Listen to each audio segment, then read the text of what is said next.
देश की सबसे हाई प्रोफाइल लोकसभा सीट में से एक वाराणसी से चुनाव लड़ने के लिए नामांकन करने वालों को कड़ी मशक्कत करनी पड़ रही है। ऐसा ही निर्दलीय नामांकन करने वालों में से एक नाम है मशहूर कॉमेडियन श्याम रंगीला का, जिन्होंने इस सीट से प्रधानमंत्री नरेंद्र मोदी के खिलाफ चुनाव लड़ने का ऐलान किया। इसके बाद श्याम रंगीला वाराणसी में नामांकन करने पहुंची, लेकिन उन्हें अभी तक नामांकन फॉर्म पाने के लिए ही चक्कर काटने पड़ रहे हैं। आज नामांकन का आखिरी दिन है। ऐसे में श्याम रंगीला जब वाराणसी कलेक्ट्रेट पहुंचे तो उन्हें अंदर नहीं जाने दिया गया। इसका वीडियो ट्वीट करते हुए श्याम रंगीला ने सोशल मीडिया अकाउंट एक्स पर लिखा है कि वाराणसी चुनाव आयोग कार्यालय 14 मई सुबह 9:15 बजे लगभग पहुंच गए हैं।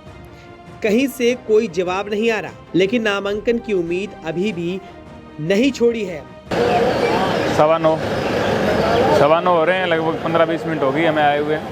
मेरे पास पूरे प्रस्तावक हैं, मेरे पास पूरे डॉक्यूमेंट हैं, सब कुछ है। नामांकन नहीं ले रहे हैं। रिजेक्ट कर दो, कोई बात नहीं है। रिजेक्ट करो नामांकन रद्द कर दो, अलग चीज़ है। एक्सेप्ट तो करो, उसको फाइल तो लो।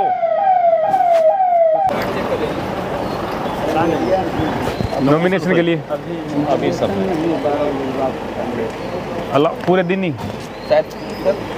नॉमिनेशन करने के लिए नहीं, 12 बजे के बाद कॉन्टेक्ट करिए। अभी तो एंट्री बंद है 12 बजे के बाद। 11 बजे से नहीं, अभी सिक्योरिटी पर्पज से सारी चीज़ें इंस्पेक्ट की जा रही हैं सर। 12 बजे के बाद एंट्री है सर। तो पहले तो लाइन में लगना होगा ना सर? जब होगा तो अलाउ कर दिया है सर। अभी सारी चीज़ें बंद हैं। और भी कैंडिडेट्स हैं, उन्हें बताया गया है। अच्छा। सब अपने जगह पे हैं। 12 बजे के बाद 12 बजे के बाद क्या बचेगा सर यहाँ में? कल भी 12 बजे लाइन में लगे थे सर। नॉमिनेशन करना था मुझे, मैं बाहर खड़ा हुआ हूँ। नॉमिनेशन करना था मुझे, आपके नंबर मिले थे ऑफिस से। ऑफिस का नंबर मुझे मेल से आए। पहले ऑनलाइन भर देंगे, उसको ऑफलाइन भरेंगे? नहीं, ऑफलाइन सर। मैं सर आपको पता होगा, मैं कल भी लाइन में लगा हुआ था और 3 बजे तक एक भी व्यक्ति की एंट्री नहीं हुई थी और मैं 3 बजे बाद गेट बंद कर दिया गया तो आ गया था। अब फिर मैं सुबह मेरे पास मेल आया है तो फिर मैं आया हूँ। अब मुझे आप बता दीजिए फिर लाइन में लगने से क्या मतलब? आप बता दीजिए, नहीं होगा तो फिर हम कोई दिक्कत नहीं है। नहीं, हम देखिए, हम लोग आउटर देख रहे हैं, हम ये देख नहीं रहे थे। अच्छा। अब वो आरो टीम देख रही है, ठीक है? हाँ। तो मुझे आप देख ही नहीं रहे, मुझे आपके नंबर दे दिए गए हैं। हाँ। तो मुझे आप आरो के नंबर दे दीजिए, मैं उनसे बात कर लेता हूँ।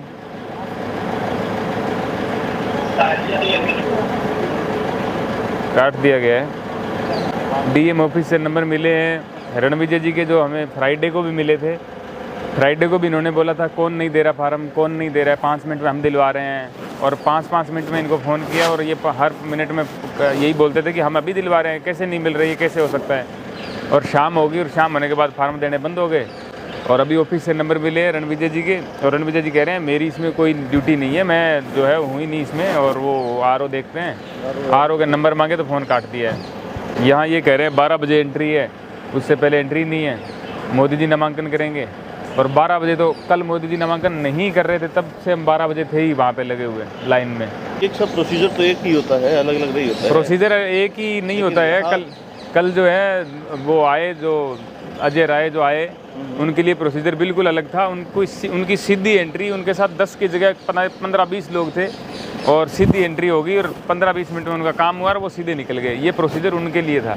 तो प्रोसीजर क्या है, यहाँ पे 2 भागों में बंटा हुआ है। एक तो उनके लिए जिनका नॉमिनेशन इन्होंने लेना है, इनको पहले ही पता है इनका नॉमिनेशन लेना है, उनके लिए प्रोसीजर अलग है।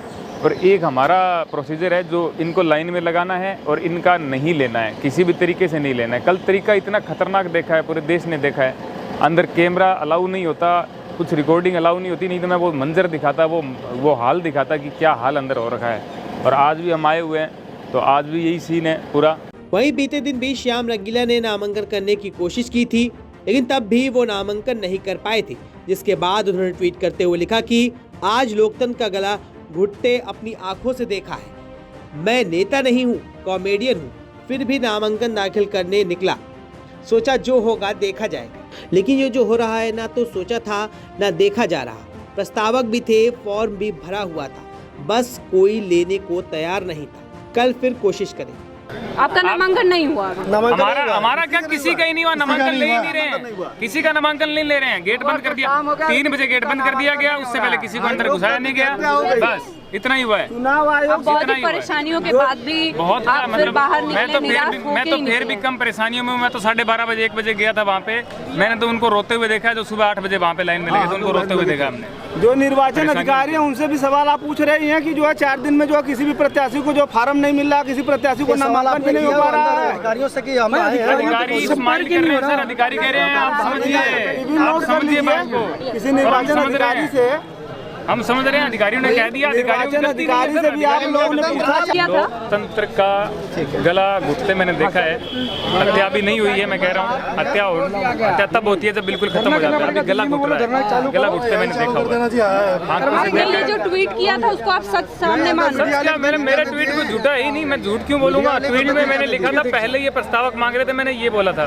अभी प्रस्तावक हमारे पास थे, हम लेके गए थे। हमने बोला 13 मई को ले जाएंगे, सोमवार को हम लेके गए, फिर भी नहीं है। फिर भी कोई वहाँ पे नहीं है, किसी को एक व्यक्ति को अंदर नहीं घुसा रहे। अच्छा, एक और सवाल है मेरा कि अगर आप बहुत शुभकामनाएं, अगर आप यहाँ से जीत जाते हैं तो किस क्षेत्र में आप बिगाड़? मैं कह रहा हूँ हमारी जीत यहाँ पे ये है कि हमारा नामांकन वहाँ पे दाखिल हो जाए। हमारी जीत है ये, हमारी जीत है। हमें वोट ना, हमें वोट चाहिए, हमें मोदी जी के वोट हमें चाहिए ही नहीं। जो मोदी के भक्त हैं मोदी की तरफ खड़े रहे, हमारे जो होंगे समर्थक वो हमारी तरफ खड़े रहेंगे। लेकिन देश का लोकतंत्र ये है कि वोटिंग मशीन पे नाम होना चाहिए। यहाँ पे नाम ही नहीं हो सकता।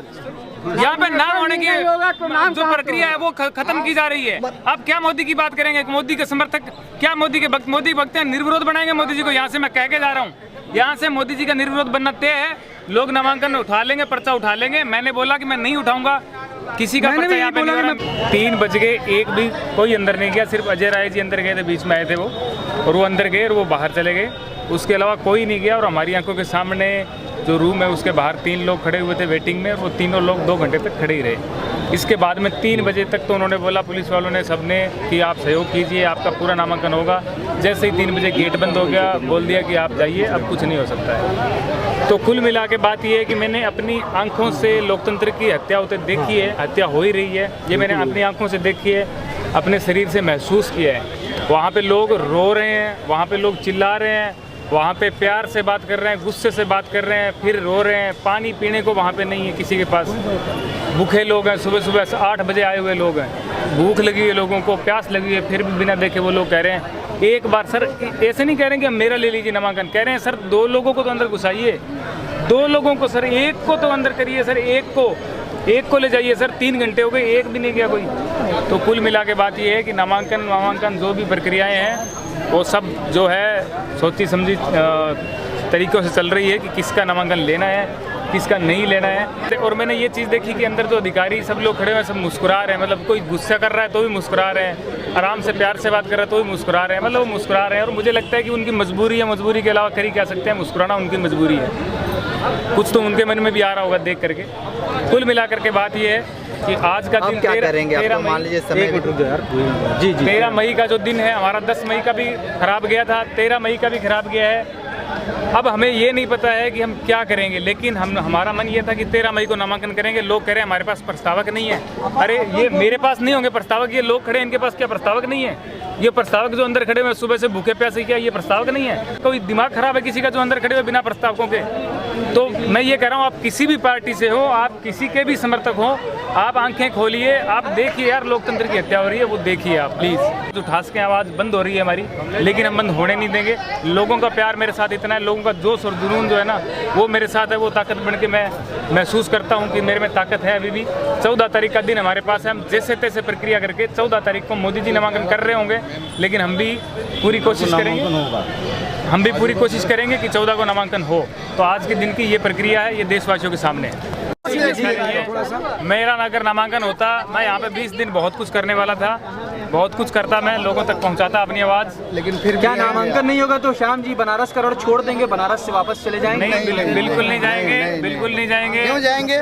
बनारस में तो मैंने पहले ही कहा था, जैसे मोदी जी ने कहा था ना कि माँ गंगा ने मुझे गोद लिया है, तो मोदी जी माँ गंगा ने हमें भी गोद लिया है। ठीक है, हम भी कोई गोद से निकाले हुए नहीं है, घर से निकाले हुए नहीं है कि माँ गंगा ने हमें निकाल दिया। तुम माँ गंगा के बेटे हो, हम माँ गंगा के पोते हैं। बस आप यही रहेंगे। हम लोग शपथ लेते हैं। 15 अवतरित का दिन है, कल गंगा सप्तमी है, मोदी जी गंगा स्नान करेंगे, उसके बाद काल भैरव का दर्शन करेंगे। भैया करे मोदी जी को वो दिन मुबारक हो, मोदी जी को अपना दिन मुबारक हो 14 मई का। हमें तो ना तो 10 मई है हमारे लिए, हम तो ये ऐसा है कि अगर किसी भी समय हमारा अंदर पर्चा दाखिल हो जाता, हमारे लिए गंगा स्नान वही था, क्योंकि लोकतंत्र की जो गंगा है ना वो वहाँ तो वो मेली कर रहे हैं, एकदम अपवित्र कर दिए हाँ हैं। वो अपवित्र कर रहे हैं, हमारे लिए वही गंगा स्नान था। उसके बाद और मेरे को 4 दिन हो गए आज वाराणसी आए हुए, मैंने कभी कोई मीडिया से बात नहीं करी। सबसे मेरी बात हो रही थी कि मैं आऊँगा बात करूँगा, नहीं करी। मैंने कहा एक बार नामांकन दाखिल हो जाए, ये प्रक्रिया पूरी हो जाए, उसके बाद बात करूँगा, उसके बाद ही गंगा में स्नान करूँगा। लेकिन नहीं हुआ। लेकिन अब 14 का दिन है, 14 को कोशिश करेंगे, उसके बाद देखते हैं क्या होता है, उसके बाद ही तय किया जाएगा, उसके बाद हम क्या करेंगे। ठीक। वहीं श्याम रंगीला को नामांकन करने से रोकने को लेकर सोशल मीडिया पर भी लोगों की प्रतिक्रियाएं सामने आ रही हैं। एक यूजर जैकी यादव ने ट्वीट करते हुए लिखा कि हमारे देश में लोकतंत्र है। हमारे देश के प्रधानमंत्री नरेंद्र मोदी जी वैश्विक मंचों पर खड़े होकर बड़े ही गर्व से बोलते हैं कि हमारा देश दुनिया का सबसे बड़ा लोकतंत्र है। फिर ये कथनी और करनी में फर्क कैसा? एक कलाकार श्याम रंगीला जो 10 तारीख से लगातार अपने नामांकन के लिए संघर्ष कर रहा है, मगर अब तक उनका नामांकन क्यों नहीं हुआ? अगर देश में लोकतंत्र है तो इसमें तो कोई भी चुनाव लड़ने का अधिकारी है, फिर श्याम रंगीला को किस बेस पर इतना परेशान किया जा रहा है? अगर आज भी श्याम रंगीला का नामांकन नहीं होता है तो सच में इस देश के लोकतंत्र के लिए आपको चिंतित होने की जरूरत है। वहीं अभिषेक कुमार लिखते हैं कि लोकतंत्र में नामांकन करना और चुनाव लड़ना सबका संवैधानिक हक है, तो चुनाव आयोग को संज्ञान लेना चाहिए कि आखिर ऐसा क्यों हो रहा है। कहीं ऐसा तो नहीं कि जानबूझकर श्याम रंगीला को नामांकन नहीं करने दिया जा रहा है? क्या प्रधानमंत्री जी एक हास्य कलाकार को अपने सामने चुनौती की तरह देख रहे हैं? अगर ऐसा नहीं है तो मोदी जी को खुद संज्ञान लेना चाहिए। आखिर उनके लोकसभा क्षेत्र में इस तरह ढीलापन क्यों है? गौरतलब है कि वाराणसी में नामांकन की आखिरी तारीख 14 मई यानी आज है। प्रधानमंत्री नरेंद्र मोदी ने आज अपना नामांकन दाखिल कर दिया है, लेकिन श्याम रंगीला अभी तक नामांकन नहीं कर पाए हैं। ऐसे में श्याम रंगीला नामांकन कर पाएंगे या नहीं, ये भी बड़ा सवाल है। वहीं जिस तरह से श्याम रंगीला को नामांकन करने से रोका जा रहा है, इसको लेकर भी प्रशासन पर तमाम तरह के सवाल खड़े हो रहे हैं। वैसा आपका इस मामले को लेकर क्या कुछ कहना है, हमें कमेंट करके जरूर बताएं।